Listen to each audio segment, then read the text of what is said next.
So now we're going to get to an introduction on archaeology and how broadly it applies to the Bible. И теперь мы сделаем такое все же вступление в археологию, насколько широко она применима к Библии. And we'll go over the terminology. Мы начнем с терминологии. And some of the dates. И также некоторых дат. And geography. И географических названий. So it's good to have some idea of this background information, so it makes everything else easier to understand. Это очень хорошо, чтобы у вас было понимание вот всей этой информации, потому что тогда многие вещи становятся куда более понятными. So the term archaeology comes from two Greek words. И термин археология. So now we're on the terms page, yes? No, we're Okay. not yet. Термин археология происходит из двух греческих слов. This is actually in your notes. Вообще говоря, это есть в ваших заметках. Okay. So archaios meaning ancient. Архаиос древний. And logos, which in this case is referring to the study of. И логос это изучение. Ну, в данном случае оно переводится как изучение. So in the broadest terms, it just means study of the ancient. И в широком смысле это означает изучение древности. But today archaeology has a more specific definition. Но в наши дни археология имеет куда более конкретное определение. It's usually referring to the uncovering of the past through excavation. И используется чаще всего в смысле, когда мы открываем прошлое через раскопки. Or the analysis of artifacts. Или через анализ вот, сохранившихся остатков древности. Okay, so you have on your definition or term sheet artifacts. У вас, да, есть даже конкретный термин артефакты, и он у вас есть в археологических терминах, вторая строчка артефакты. То есть археология через раскопки и через анализ артефактов исследует прошлое. So an artifact is any object that was modified by a human. И артефакт это любой объект, обработанный человеком. So like this ancient dagger here. Ну как вот этот древний кинжал здесь. Say a person made that. Человек его сделал. 4,000 years ago almost. Практически 4000 лет назад. So that's an artifact. Вот это артефакт. This is a building. Вот это строение, здание. Okay, buildings are not considered artifacts. А вот здания или строения, они не рассматриваются как артефакты. Well, we would just call that architecture. Мы называем их архитектурой. Now, a specific stone that was modified and put in the building might be called an artifact. Ну, а вот уже отдельно какой-то камень, который был каким-то образом обработан и помещен вот в строение, вот мы его назовем артефактом. But not the building as a whole. А вот все здание целиком не назовем. Okay. Also, we have skeletal remains, bones. И также у нас есть остатки скелета и кости. Okay. And skeleton, okay, this wasn't modified by a human. Но очевидно, что скелеты обычно как-то не обрабатываются людьми или не. So this is not an artifact. Поэтому скелет не считается артефактом. Okay. But if somebody took a bone and they made a tool out of it or a weapon out of it. Но если кому-то взяло в голову взять кости и сделать из них какой-то инструмент или оружие, okay, then that tool or weapon, that is an artifact. то тогда уже вот этот инструмент или оружие рассматривается как артефакт. Okay, so not buildings, not bones. Поэтому артефакт это не кости и не здания. Okay. This is a clay tablet. И вот это вот глиняная табличка. And they wrote on this piece of clay. И они вот писали на этом кусочке глины. So this is one of the ways that they recorded things in ancient times. Вот это был один из способов, которым они вообще записывали, у них была письменность в древние времена. So that's an artifact, Это артефакт. but we might also call that a text Но также мы его можем назвать текстом, because it has writing on it. потому что на нем что-то написано.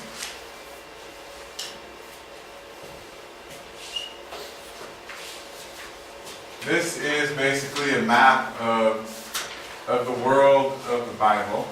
И вот это, по сути, карта мира, ну, библейского мира, библейского вот. This is a satellite photo. Это снимок со спутника.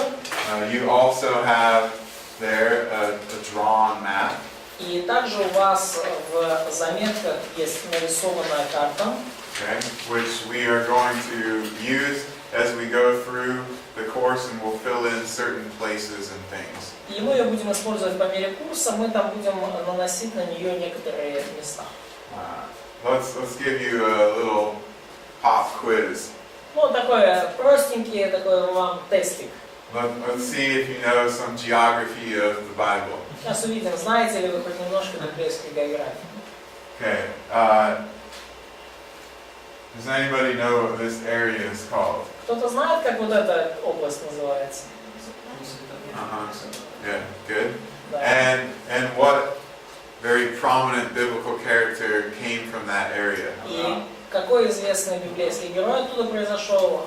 Авраам. Good. And what city? И из какого города? Good. All right. And Ur is way down here. Да, вот Ур, он здесь находится. Okay. Let's see. And what's this region called here? А как этот регион называется? Okay, good. What's the name of the river? Как река называется? Good. Does anybody know the name of this island here? Кто-то знает название этого острова здесь? Сайпрус. No, this is Cyprus. Крит. Good. Crete. Да. Там Okay. Кипр вот по соседству. Yeah. So this is Crete Это Крит, and Kipr. а это Кипр. Okay. Now, the Philistines came from this area Вот филистимляне, они пришли из этой области to there. к, ну, вот сюда. Зачем? For what? Their civilization collapsed and they moved. А у них там случилась катастрофа в их цивилизации, и они переехали. Now, what's this region called? Как называется этот регион? Финикия. А? Come on, good. Okay. Канаан, да. So the big region, the old name for it, Canaan. Да, вот Okay. этот большой регион, и старое имя для него это Ханаан. Okay, and then though it becomes what? И со временем этот регион стал чем? Promised Land. Yeah, Israel. Okay, good. Израиль, да. Yeah. Okay. So usually the word Canaan is used for the area before the Israelites settled there. И обычно вот слово Ханаан используется для обозначения этой области до прихода и поселения там израильтян.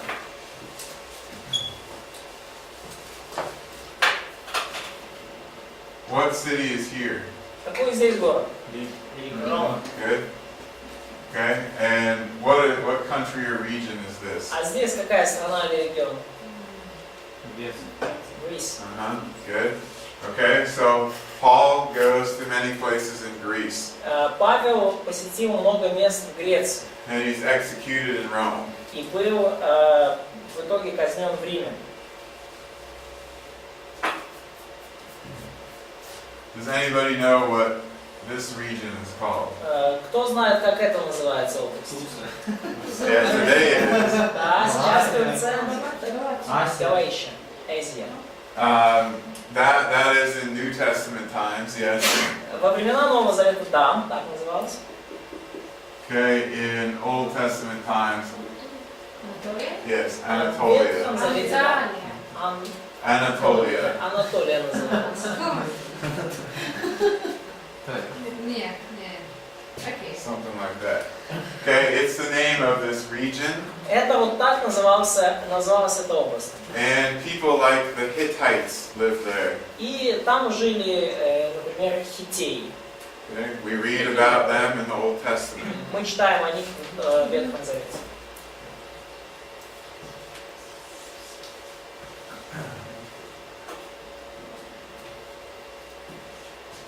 What's this area called? Как эта область называется? Синайский полуостров.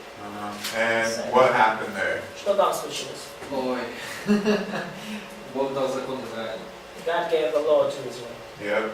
And the wandering, this is the area basically where they wandered for 40 years Да, ну also. вот это вот также территория, где они блуждали 40 лет.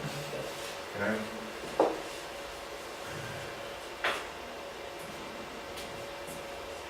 What is this body of water here called? Что это за This one. кусочек воды здесь, вот этот вот? Это не черный, а лед какой-то. Dead Sea. Mhm. And what about this river? Значит, а река Джордан, And the sea up here. а вот это маленькое море Галилея. Good, good. А что не себе? Но его нет дома сейчас. It's not exist today. It does. Да? Оно есть. Yeah. А в какой части Израиля? In what part of Israel? Northern Israel. Северный Израиль. Да. Mhm. Okay. What's the name of this sea here? Название этого моря Mediterranean Sea.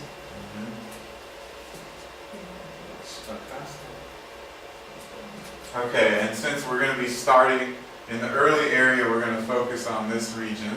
И поскольку мы начнем с ранних эпох, то сфокусируемся вначале на этой области. So, I said, well, you answered correctly already. This is Mesopotamia. Ну и я спросил, и вы правильно ответили, это Месопотамия. And we have two rivers here. И две реки здесь текут. What is this river called? Как они называются?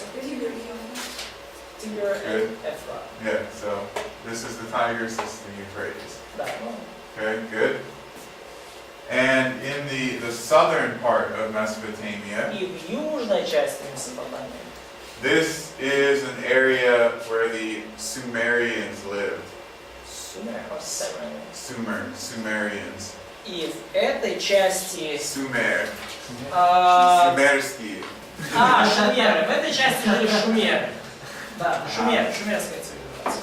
Now, this is like the earliest cities after the flood were based there. И это самые ранние города, которые возникли после потопа. Они там находились. После потопа.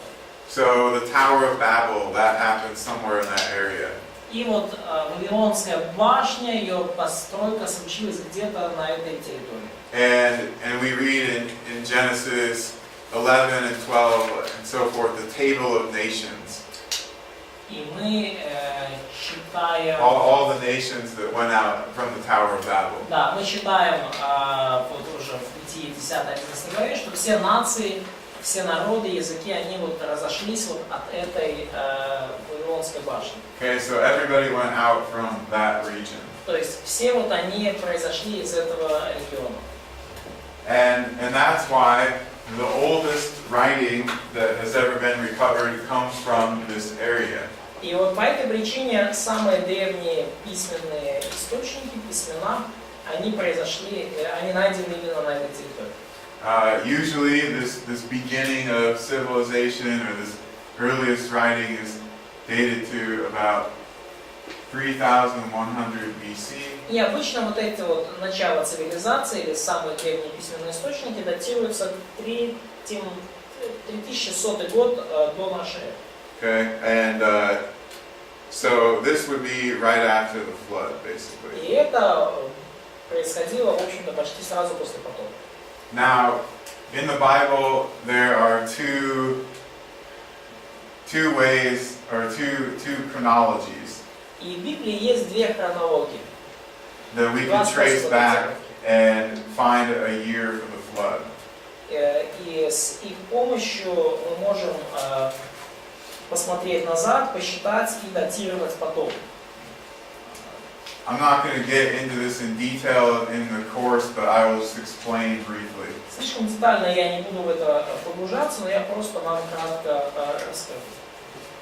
You two probably know, but do the rest of you know what the Septuagint is? Вы двое, скорее всего, знаете. Знают ли остальные, что такое септуагинта? Перевод.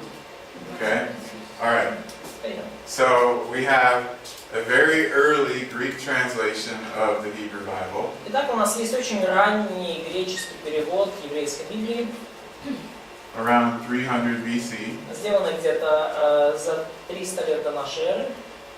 Most of your Bible, well, yours, maybe not, but most Bible translations are based off the Masoretic text of the Hebrew Bible. Большинство библейских переводов основывается на масоретском тексте еврейской Библии. Okay? So, in the later Hebrew one, This is Masoretic text, Да, вот и масоретский текст датируется 900 годом уже нашей эры. the chronology suggests that the flood happened about 2400 BC So it's in the in the era. Masoretic. Да, в масоретском тексте подразумевается, что произошел потоп где-то в 2400 году до нашей эры. In the Septuagint, though, it suggests the flood happened about 3100 BC. Но согласно Септуагинте, потоп произошел раньше, где-то в 3100 году до нашей эры. Now, just in our understanding of history, this seems to be the more logical one. И вообще, исходя из нашего общего понимания истории, вот эта датировка кажется более логичной. And personally, I happen to think that the numbers in the Septuagint for this are more correct. И лично я считаю, что числа вообще, вот, числовые данные в Септуагинте более корректны и достоверны. So I would place the flood just before this. И я бы вот датировал потоп где-то вот, ну, незадолго до 3100 года до нашей. But you might read some places that it's around 2400 BC, and that's based off the Masoretic text. И вы можете найти, однако, другие источники, где говорится вот о другой датировке, 1400 год, и они основываются на масоретском тексте. Alright.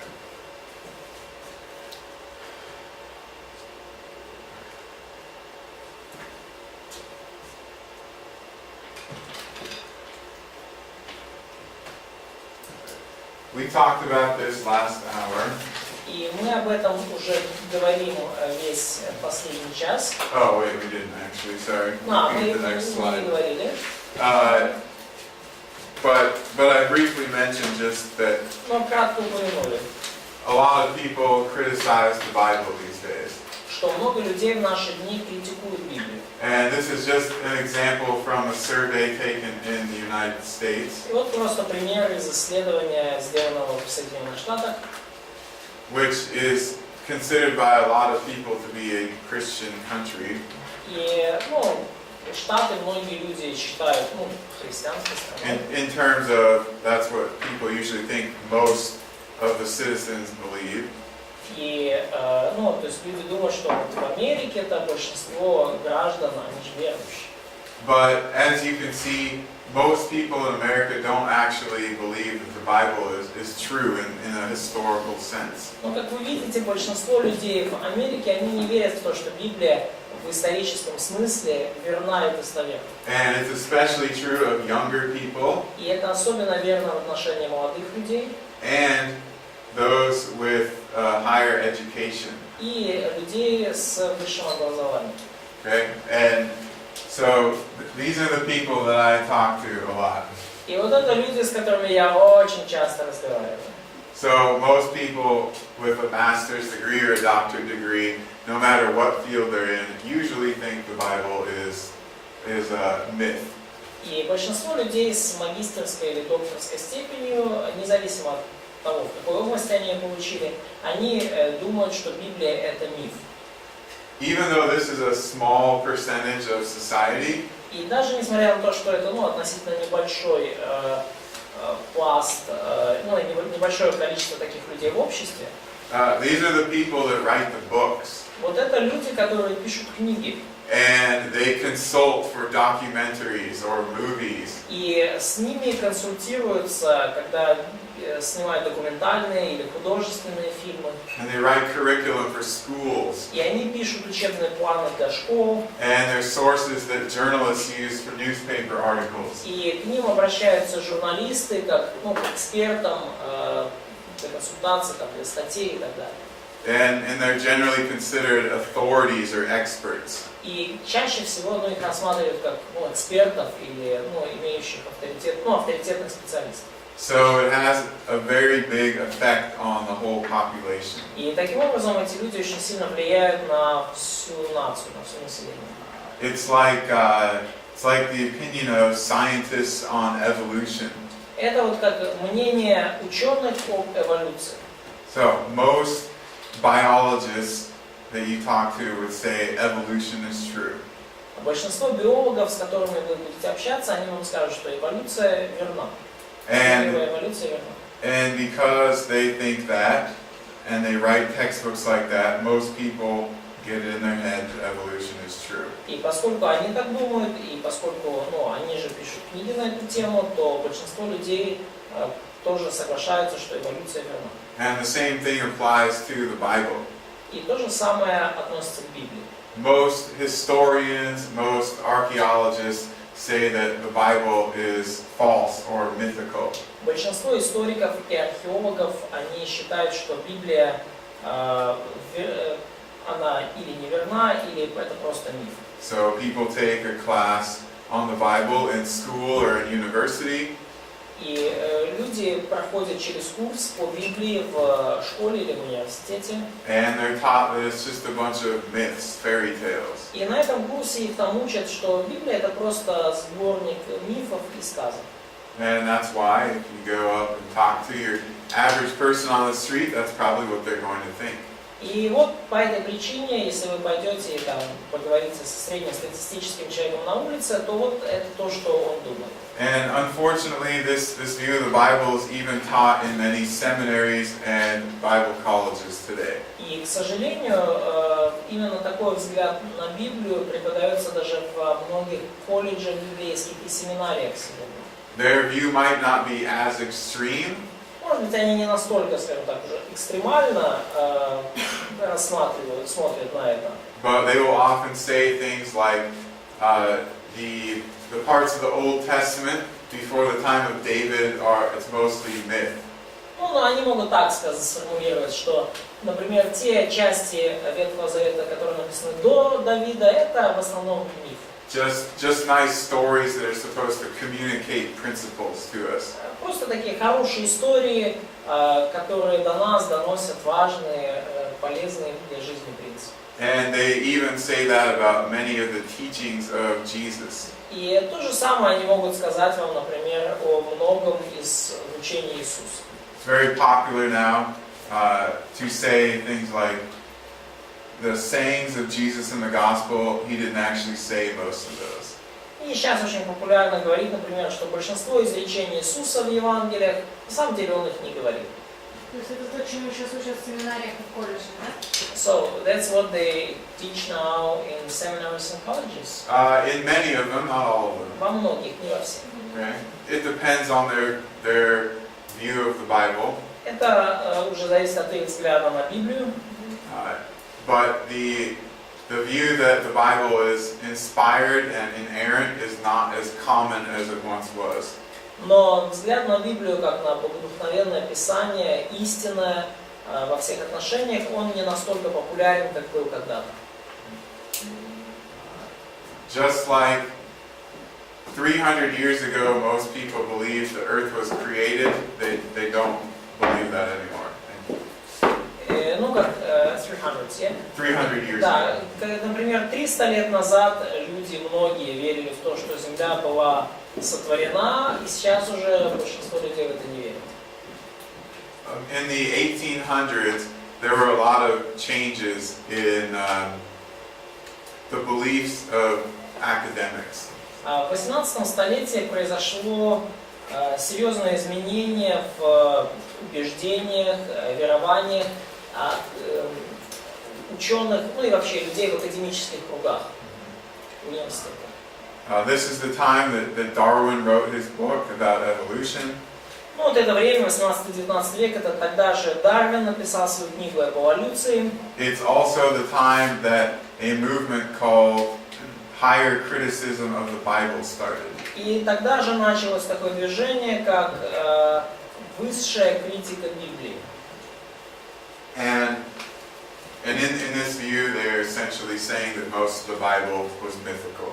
И, ну, по сути, вот это учение говорило о том, что большая часть Библии это просто миф. That it was written hundreds of years later than the books say they were written and by different authors. И что на самом деле эти книги написаны на сотни лет позже, чем о них сказано, что они написаны, и что они написаны совершенно другими авторами.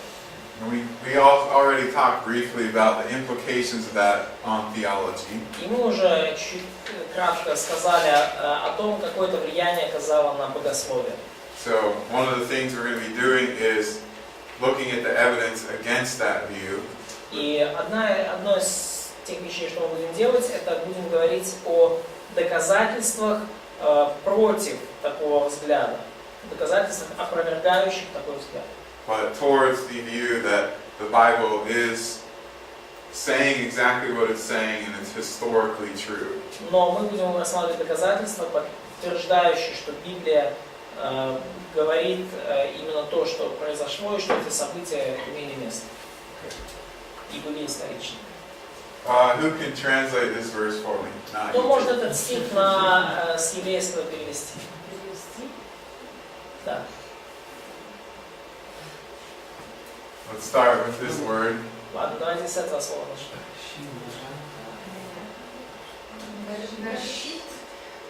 Бершит, Бара, Пари,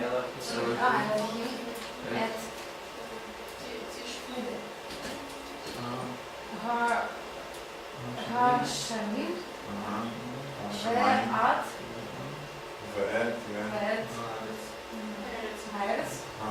Okay. Alright, so what does this word mean? Let's divide it up. Окей, давайте разделим. Что это слово значит? So we have a preposition here. Здесь у нас предлог. What's that mean? это куда-то во что-то, вот среди, Эман, Yeah, or in. или в, да. Раш, это что? Rosh. Начало. Yeah. Head. What's another usage? Yeah. Или какое еще значение? In the beginning. Yes, in the beginning. Okay. This is the Hebrew title for the book of Genesis. Это еврейское начало, еврейское название для первый стих из книги Бытие. Okay, at the beginning of all things. Да, то есть это вообще, то есть я прошу прощения, это еврейское название книги Бытие, начало, то есть в начале. Is this a noun or a verb? Это вот следующее слово, это глагол или существительное? Good. Cool. And what does it mean? Что оно значит? Created. Me too. Yes. What person and number is it? Какое здесь число, единственное или множественное? И какое лицо? На лицо. Go ahead. Первое. Это сейчас третье слово разбираем? Пара. Para. Множество. Не, ну если третье plural? слово множественное. No. This is not plural. Вот это не множественное, это singular. Сотворил. Это единственное число, мы что разбирали. Единственное число. Это singular. Yes, theology proper. Сотворил он третье And лицо. masculine. Yes, good. Okay. А это множественное число. Answer, the answer. Yeah, third person, masculine, singular. What is the subject? А что здесь подлежащее? Ну, то есть... Elohim. Good. Okay. All right. So, in the beginning, God created. Вот вначале Бог сотворил. What's this? Что здесь? Это длительный глагол. That's accusative. Yes, good. Preposition. Okay? Alright, so what do these two words mean? Что вот эти два слова Знаем. значат? Ну, небеса, небо. Heaven and earth. Небеса. Okay, good. Alright, now, how about this sentence? Так, что насчет этого предложения? Звездная площадь.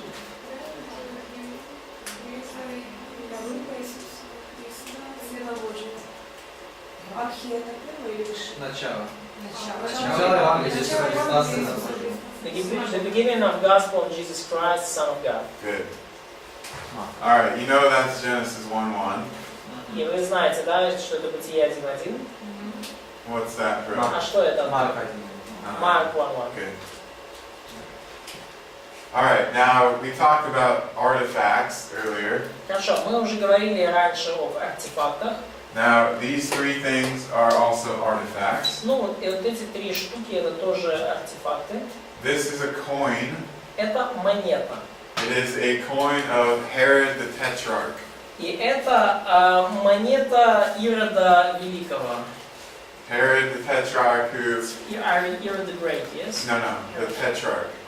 Ирод... Herod Antipas. He's... Ирод Антипы, да. Okay, he's the ruler of Galilee during the life of Jesus. То есть он повелевал Галилеей во времена Иисуса. He's also around during the trial of Jesus before the crucifixion. И то есть это Ирод Тетрарх или Ирод Антипа, и именно он был, скажем, о нем пишется, когда речь идет о процессе над Иисусом. And he's a son of King Herod. И он сын Ирода, царя Ирода Великого. Alright, we have lots of coins from the time of the New Testament. И у нас есть много монет сохранилось с эпохи Нового Завета. And they often have the names of rulers or officials on them. И на них есть, часто встречаются имена и правителей, или должностных лиц, чиновников.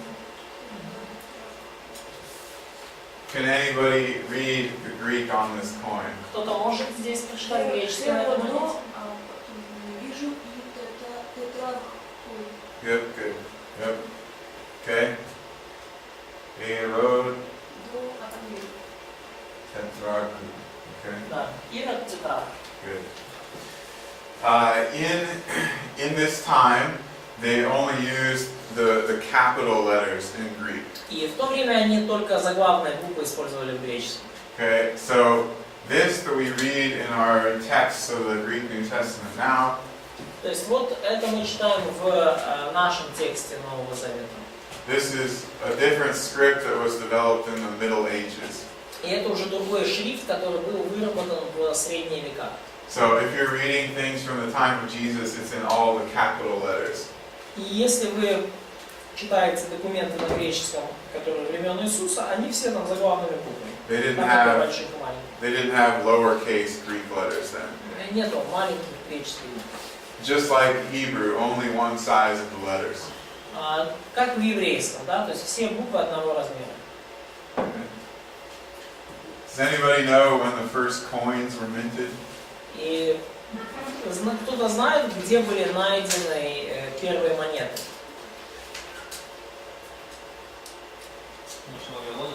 Maybe in Babylon? Pretty close. Очень близко. Around the time of the Babylonians, actually. Где-то вот, да, во времена вавилонян они появились. The 7th century BC, the first coins were minted.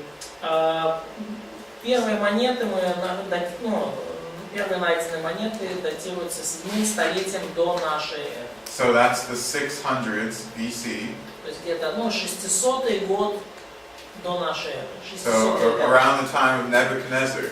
Это где-то около вот и времен Навуходоносора. But they weren't yet in use in the area of Babylon or in Judah at that time. They were not. We're not. Yeah. Но их не использовали тогда вот, в самом Вавилоне, not around, but only in Babylon. No, they were not yet. То есть они еще не были не использовались вокруг Вавилона и в Иудее, например. They were used up in that area called Anatolia. И в самом Вавилоне они использовались монеты вот в этой области Анатолии. This is why we never read about coins in the Old Testament. И вот это причина, по которой мы никогда не читаем о монетах в Ветхом Завете.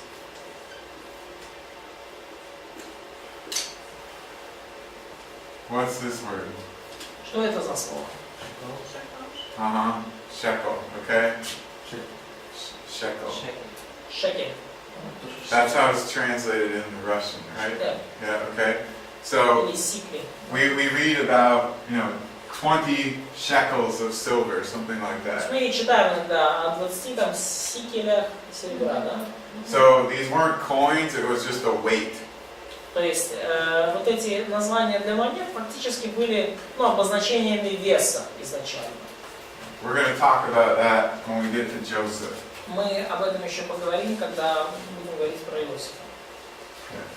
Alright, so lots of coins in the New Testament times, but not the Old Testament times. То есть, итак, мы видим много монет в новозаветные времена и отсутствие их в ветхозаветное время. This is a piece of pottery that has writing on it. И вот это кусок горшка, на котором есть письмена, надписи. The writing is very faded. И надпись очень такая туманная, неясная. It's ink, Это чернила. and it's from about 1000 BC. И это датируется около тысячи лет до нашей эры. So that's why it's faded. Ну, по этой причине оно немножко не настолько различимо. But a piece of pottery with writing on it is called an ostracon. It's in your terms. И вот, Ostracon. вот кусочек горшка или гончарного изделия, содержащий роспись, надпись называется остракон. Это у вас здесь есть в терминах. Piece of pottery with writing on it. Осколок гончарных изделий, содержащий роспись или надпись. And Данного кусочка 1000 лет до нашей эры, но не все. okay, this is a term that will come up a lot. И этот термин, который мы часто будем использовать. So try to learn it now, otherwise refer back to your sheet when you don't remember. Постарайтесь запомнить ее сейчас, или уже тогда смотрите на нашу страничку с терминами, если вы не запомните сразу. The third thing, this is a scarab. Yeah, sort of. Yeah. Это ювелирное изделие в виде жука-скоробея. From the stone, yes? Made from stone. Usually it's made from ceramic, but sometimes stone. Обычно делали из керамики, но иногда из камня тоже. Ceramic that is fired, so it becomes very hard. То есть керамика, глина под воздействием огня становится очень твердой.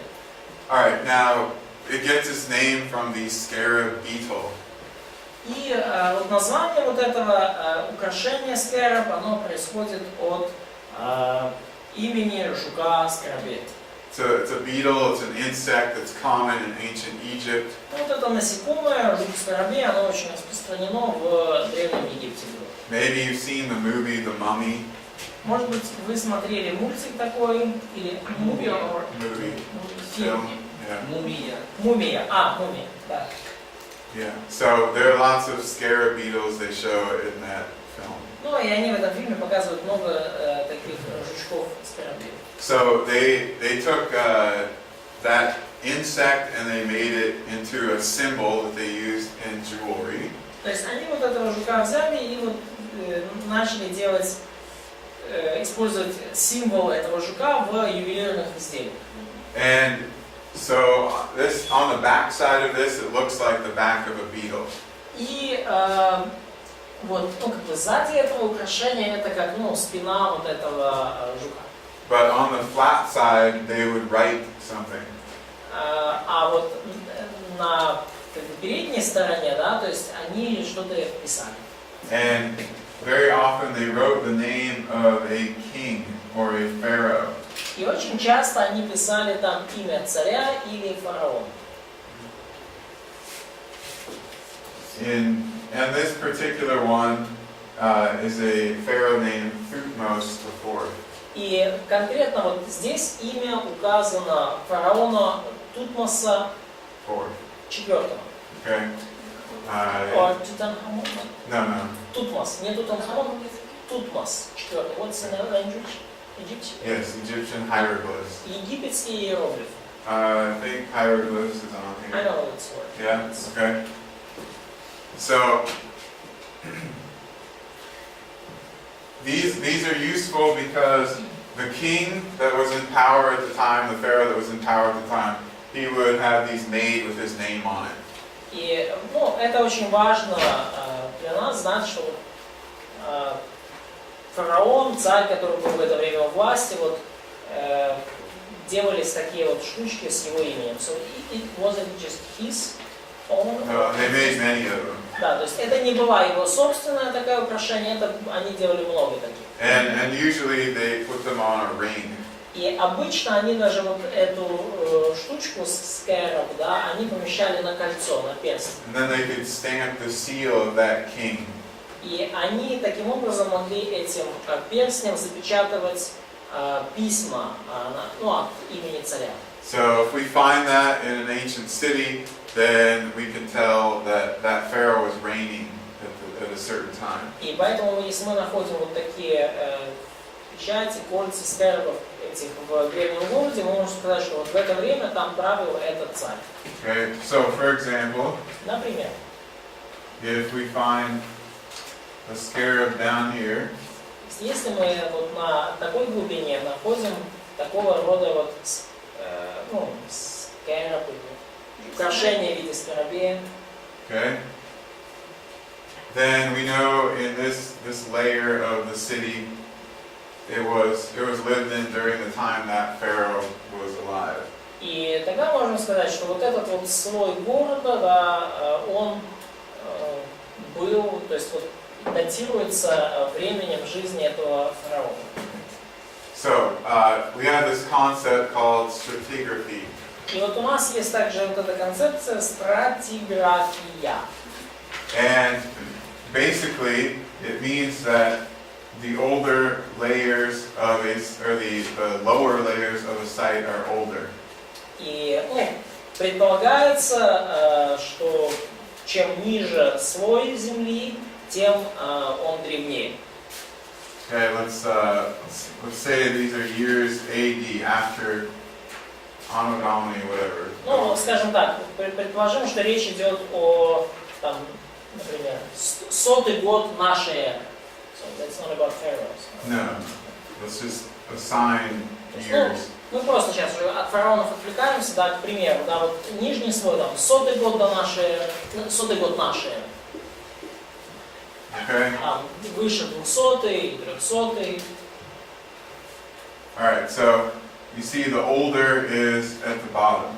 То есть вы видите, что чем ниже, чем древнее слой, тем ниже он находится. So usually the deeper you dig at a site, the older material you find. И обычно, чем глубже вы вкапываетесь, тем более древний материал находится. So each of these segments, we would call them layers or we call them strata. И вот каждый из этих сегментов мы их называем слои или страты. Страта. Каждый слой называется. For the singular strata. Но для каждого отдельного слоя название страта. Единственное число. So you will see sometimes a layer of a site or a strata of a site.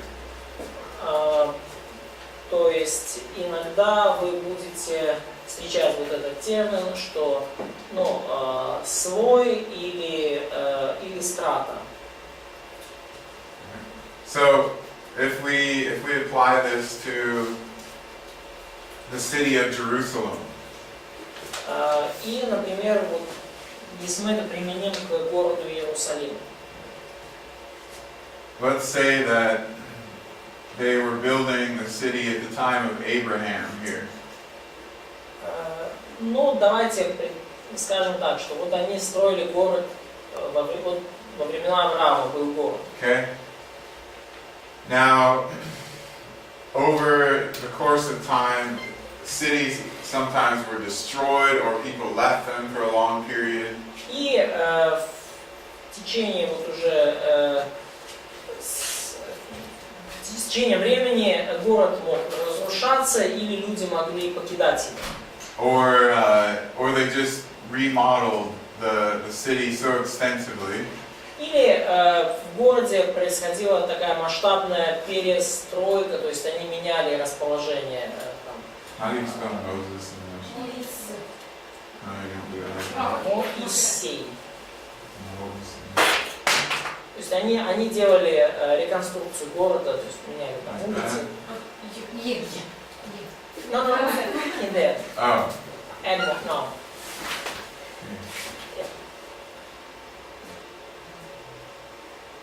Oh, okay. Alright. So they would just build on top of the old city. Но они вот все это делали, строили они уже наверху вот старого города. So if you dug under a building from the time of Moses, you might find the foundations of a building from the time of Abraham. И потому если вы копаете там глубже, чем вот свой во времена Моисея заложено, вы уже докапываетесь до основания города, заложенного еще во времена Авраама. Okay, and let's say we get to the time of David. Ну и, например, скажем, мы здесь уже вот во времена Давида город. Anyway, so this kept happening. They build on top, one on top of the other. И это все продолжается, то есть они строят, они строят сверху старого города, старых слоев. So just that's a basic concept for doing archaeology or understanding how we distinguish remains from different periods. И вот это как бы самые такие азы археологии, это объясняет, как мы различаем остатки от разных периодов. Sometimes though they would dig a pit. А откуда эти слои берутся? Вот это же вопрос. So, where these layers come from? Okay, so they're building the city during the time of Abraham, То есть, например, они строили город во времена Авраама, and they bring in stone and they build buildings. и они привезли камни, и вот они строили здания из камня. And then maybe the city gets destroyed, И может быть так случилось, что город был разрушен. and they go back to rebuild it later. И они вернулись потом, чтобы его отстроить заново. Now they take some of the earlier building materials that they can salvage, И они берут остатки из старых материалов, строительных материалов, камней, которые могут еще пригодиться. but the rest they just sort of push down and they flatten it out and build on top of it. Но оставшиеся, уже непригодные к повторному использованию стройматериала, они просто кладут внутрь, утрамбовывают и строят наверху. So you have an accumulation of dirt and stone, both from building activity and just from dirt blowing in over time. То есть у вас есть как бы смесь такая, да, то есть всякие каменные осколки и просто грязь, которая, скажем, смешалась. You could go to downtown Kiev and start digging and find the same thing. Вы можете куда-нибудь вот в Киеве, там, в верхний город в Киеве пойти, и там покопать немножко, то же самое найдете. Wherever there has been human occupation for a long time, the same thing happens. Где угодно, где люди жили достаточно долгое время, вы можете вот в срезе почвы обнаружить такие же вещи. Now, sometimes they wanted to dig a pit, И временами им хотелось в землю вкопать какой-нибудь столб. maybe for garbage, maybe for a foundation for a building. Прошу прощения, то есть временами они копали яму. Иногда просто это была яма для мусора, иногда это была яма как основание, как фундамент для здания. So obviously, what's down here in this pit is going to be much later than this material. И очевидно, что вот если у вас уже была яма выкопана, то, что в этой яме лежит, оно появилось уже позже, чем этот материал. So this is just something you have to pay attention to when you're excavating, when you're doing archaeology. И это нечто, на что вам нужно обращать внимание, когда вы делаете раскопки. But we can tell the differences in relative terms of the age of the city. Но мы можем обнаружить разницу в относительных сроках в возрасте города. Да? Ну, то есть мы можем обнаружить разницу в этих слоях. But specific types of artifacts, Но вот особые виды артефактов, they give us more specific or more useful information about the date of a particular layer. дают нам более конкретную, детальную информацию о датировке конкретного слоя. Okay? And we looked at scarabs, that's one thing. И мы смотрели уже на этих, как скоробеев, украшения в виде скоробея. And we looked at coins, that's another thing. И мы смотрели также на монетки, Okay? Like Herod, the Tetrarch. то есть монеты Ирода Тетрарха. I showed you that clay tablet also. Я показывал вам также вот эти глиняные таблички. Okay? It's got a writing on it called cuneiform. И те, которые, письмена, которые там, это клинопись называется, клинописная письменность. Вот оно у вас здесь есть в терминах. So sometimes these documents, they will mention a king. И иногда в этих клинописных надписях они упоминают имя царя. Other times we can tell by the writing and language what period they come from. А иногда мы можем просто по использованному языку определить, откуда они произошли. But the most common thing that we use to date a site is pottery. Но наиболее такая общепринятая вещь, по которым мы датируем слой или это место, это гончарные изделия. What time is lunch? Здесь In 2 minutes? Yeah. In 2 minutes. Okay. All right. You might ask why would we use pottery? И вы спросите, а почему мы так прицепились к этим гончарным изделиям и к этим всем горшкам? Okay, first of all, those nice artifacts are very rare. Ну, во-первых, все эти замечательные артефакты, красивые, они очень редкие. Pottery is very common. То есть там монеты и все такое. А гончарные изделия, они очень распространены, они очень общеупотребительны. In ancient times, pottery was like their dishes or like their storage.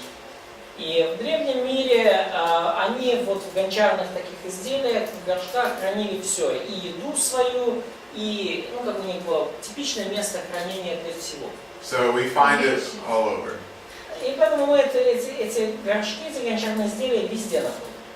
Also, it doesn't decay. И также они хороши тем, что они не распадаются со временем, не разлагаются. Yes, it will break, but we still have the pieces of it. Они могут разламываться на кусочки, но, по крайней мере, у нас есть кусочки. And then finally, it changes very rapidly over time. И также, что хорошо, что очень быстро стиль гончарных изделий менялся со временем. Okay, you might think of this as different levels or layers of an ancient city.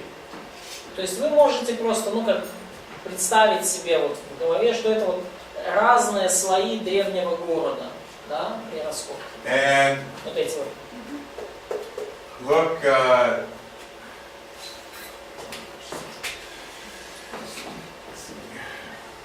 look just at the far right-hand side here. и посмотрите здесь то, что у вас справа. And you can see how these forms change in every section. И вы можете видеть, как в каждом срезе, в каждом, вот, скажем так, слое менялась форма изделия. Okay, it changed rapidly, like today, clothing styles, music, things like that. И менялось очень быстро, подобно тому, как в наши дни меняется стиль одежды или музыка. Стиль музыки. All right, let's take our lunch break. Сделаем наш перерыв на обед.